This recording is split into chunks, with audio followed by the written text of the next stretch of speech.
السلام علیکم۔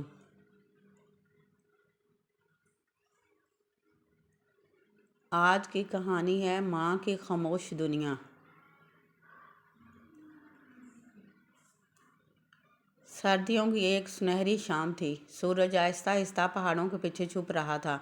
ایک خاموش جھیل کے کنارے ایک ماں اپنے 3 ننھے بچوں کو سینے سے لگائے بیٹھی تھی۔ وہ کوئی عام ماں نہیں تھی، وہ ایک بلی تھی، مگر اس کا دل کسی انسان ماں سے کم نہیں تھا۔ وہ تینوں بچے، ایک شرارتی، ایک ڈرپوک اور ایک بہت معصوم تھا۔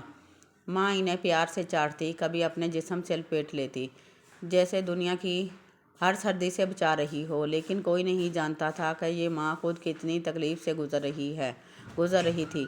چند دن پہلے اس نے اپنا گھر کھو دیا تھا۔ بارش، طوفان اور بھوک نے اسے مجبور کر دیا تھا کہ وہ اپنے بچوں کو لے کر نئی جگہ تلاش کرے۔ کئی راتیں اس نے بھوکی گزاری، مگر اپنے بچوں کو کبھی بھوکا نہیں سونے دیا۔ اس شام جب سورج ڈوب رہا تھا، اس کے ایک بچے نے آہستہ سے آنکھیں بند کی اور ہمیشہ کے لیے سو گیا۔ ماں نے اسے ہلایا، چاٹا، مگر وہ واپس نہ آیا۔ وہ خاموش ہو گئی۔ لیکن حیرت کی بات یہ تھی، اس نے رونا نہیں شروع کیا۔ اس نے اپنے باقی 2 بچوں کو اور مضبوطی سے سینے سے لگا لیا، جیسے کہہ رہی ہو، میں ابھی ٹوٹی نہیں ہوں، کیونکہ تم دونوں میرے ساتھ ہو۔